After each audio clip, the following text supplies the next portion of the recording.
Sa kasaysayan, isa nga dun sa mga tumatak na yun, yung kanilang hamon bulakenya. At syempre, may genuine pagkain malapit sa puso natin. Oh my God. Farm to Table, Sunday, 7:15 p.m. on GTV.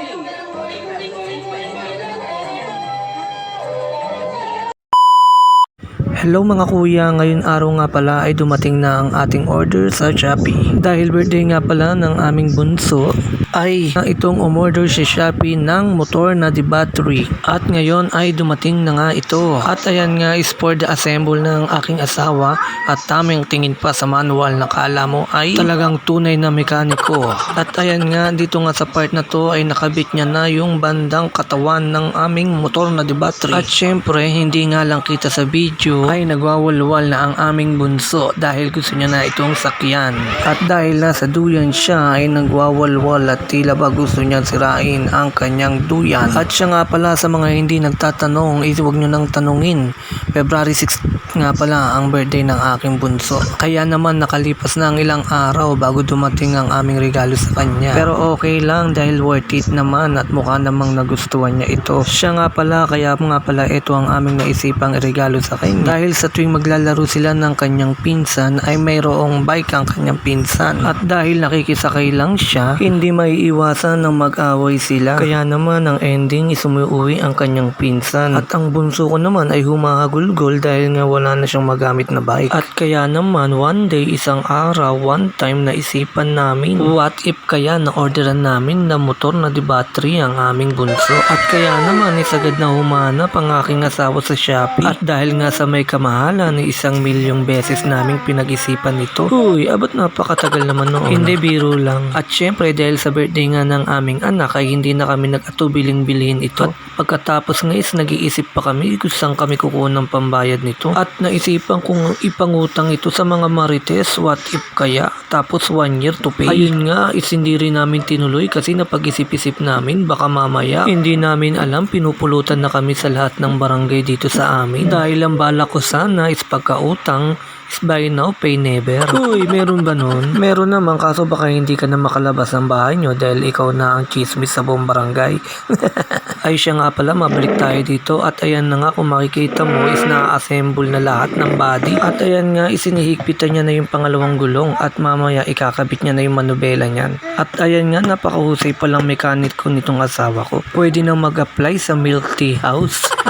Anong kinalaman nun sa pagmimekaniko? Siyempre, basic na lang sa kanya yung pagtitimpla ng milk tea, diba? At ayan nga, unti-unti na natin nakikita ang kabuuan nitong motor na ito. At unti na lang din is mawawasak na yung duyan ng anak ko dahil sa pagwawala niya. Dahil sabik na siya masakyan yung kanyang motor na di baterya. Ani mong si Taguro na gusto nang ilabas ang 100% niya. At dahil nga sa pagwawala niya is napipressure na itong asawa ko sa pagbubuko kaya naman binibilisan niya na. At dahil nga konti na lang, malapit na rin naming iswap at itong motor niya dahil masisira na yung duyan niya. At ayan nga, nang mailagay niya na itong mukha ng motor na di baterya is unti-unti nang lumalabas yung ganda niya. Ducati pala to, 10cc. Eh talaga namang never ka mag-CCC. Kaya Shopee, baka naman.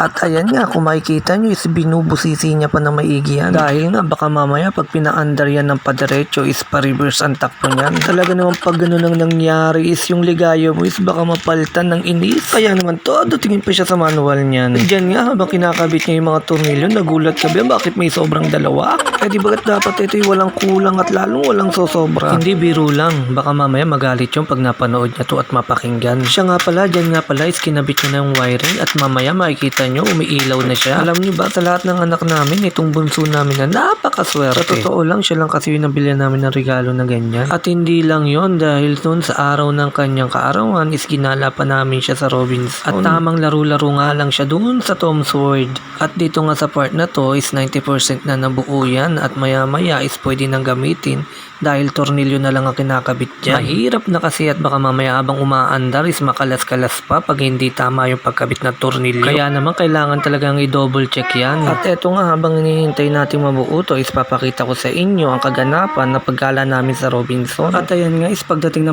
namin is dumaretso talaga kami agad sa Tom's World. At agad kaming bumili ng token upang makasakay siya dyan sa tuko na yan. At syempre tamang ikot nga lang silang mag-ina dyan. Alam nyo ba mga kuis, legit talaga yung ligaya pag nakikita makikita mo masaya yung pamilya mo. Kaya naman dito sa part na to habang naglalaro sila, ako naman tamang laro lang din ng arcade. Ayan no, akala mo naman mga totoo na may pasipat-sipat pa talaga nalalaman, nakakabad trip ang mukha pag ganyan. Sa totoo lang, na-miss ko talaga maglaro niyan. Sa tagal ba naman namin hindi na nakakatikim ng ganyang laro. Sa tanda ko, if I'm not mistaken, is 1,000 taon na simula nang huli ako maglaro ng ganyan. Kaya ba, malupit ka pala. Hindi, joke lang, mga siguro mga 200 years lang. At ayan nga, pagkatapos ko maglaro, isinanap ko ang aking magina at nakita ko sila dito sa carousel. Tundong naman na lang. Bye-bye.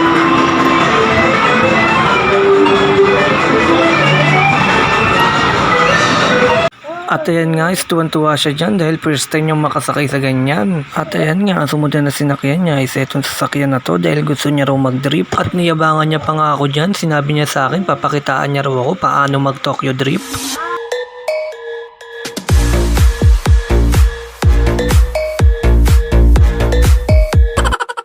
Totoo na, kala mo naman talaga may palo. At ayan nga, pagkatapos namin sa Tom's World is naglakad-lakad kami upang magana ng mga nagpipicture dahil kailangan nga pala namin dito ng passport size na picture. At kaya naman habang kami ay naglalakad-lakad, makalipas ang 1 taon, ano ba't napakatagal naman noon? Hindi, joke lang, ikaw naman hindi mabiro. At eto na nga, habang naglalakad-lakad kami is nakita na namin ang hinahanap namin at dito nga pala kami nagpa-picture. Ito nga pala is photo line. Sabi nila pag nagpa-picture ka raw dito, yung 25 years old mong muka magiging 10 years old. At kaya naman is tamang sipat-sipat na kami dyan kung magkano ang isang set na pa-picture dito. At ayan na nga is maya-maya pumasok na rin kami upang magtanong-tanong kung ano nga ba yung magandang set. Dahil nga ang sadya lang naman namin dito ay passport size. Kaya nagsasend ba kayo nung picture sa ano namin? Sa email?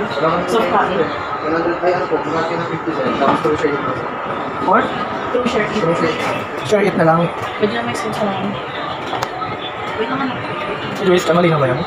So, quality ko yung At yan nga na magkasundo is pumasok na rin kami sa loob at ako nga ang unang pipicturan. Mukha lang tanga oh. At pagkatapos ko ay ang asawa ko na nga pala, tamang paganda pa siya dyan. Nakala mo naman may magbabago pag pinicture. At ayan nga, nakailang take nga sa kanya yung photographer dyan. Dahil nga, nahihirapan nga siya dyan. Dahil nga, kahit anong angulo is magulo naman talaga yan. At pagkatapos nga namin magpa-picture is nagutom kami. Kaya naman tamang hanap kami ng makakainan. Ito ang nakita namin. Siyempre, ano pa nga ba kundi ang aming favorite simula pa ng bata kami is ang Jollibee. Baka naman.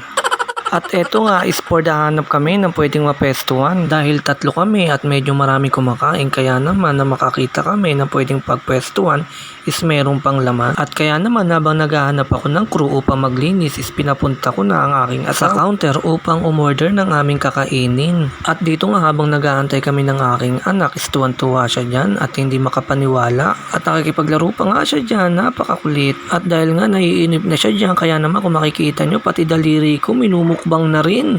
At ayan na nga, after ng 10 hours ng paghihintay, dumating na rin ang aming kakainin. At excited na nga dyan ang aking anak at mamaya papakitaan niya kayo ng tricks kung paano kumain ng french fries. Ewan ko ba dito sa anak kong to, kabata-bata pa, may mga alam na tricks kung paano kumain yan. At ayan na nga, pagkalapag ng french fries is kumuha na kaagad siya. At eto na nga pala yung tricks na sinasabi namin sa inyo kanina. Yung ididip niya yung french fries dun sa ice cream, ewan ko ba kung saan niya natutunan yan.